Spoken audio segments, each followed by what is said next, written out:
This is our Pro series, our Pro tip series for the metal detectors, and today we're talking about the good old faithful, the 4500, what's still one of the best machines kicking around. This 45, we've got a 14x9 Evo coil on it.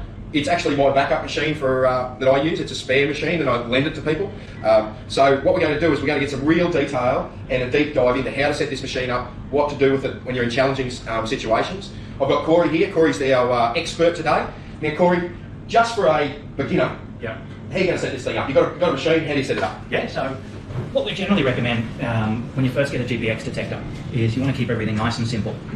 So the way I like to teach people is to just go through a basic quick start procedure. First thing we generally like to do is I'll teach you how to do a factory reset. So we put all of our settings back to factory standards.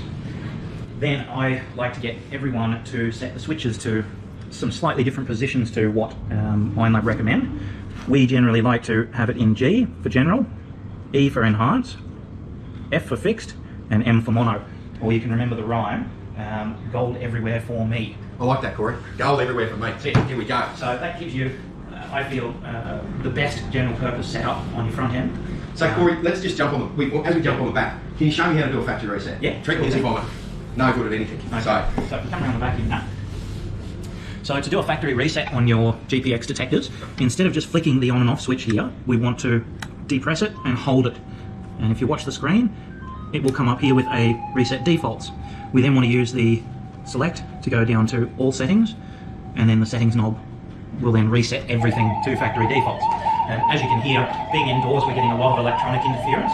So for this next bit, let's dumb it down so it's not so noisy, certainly. And we'll go through these other settings sort of things. Yeah, so just you can have a look at this just for interest's sake, but because we're indoors, we want to try and get rid of as much electronic interference as possible. And the best way to do that is to adjust our RX gain right down to 1. We will then adjust our stabilizer right down to 1. And then we can go to our manual tune and just scroll through till we can get that threshold just nice and smooth. And that's probably about as good as we're going to get indoors. So Corey, we've done the settings on the front of the machine, right? Yep. So gold everywhere for me, it suits me very well.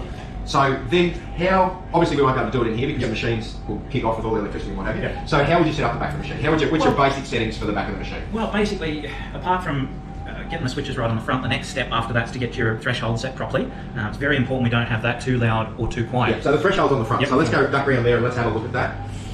Yep. So we've got our threshold knob on the front here, and really, we don't want it to be right up here blaring at us, and we don't want it to be totally silent. We want to turn it up just to the point where we can just hear it and it's nice and stable.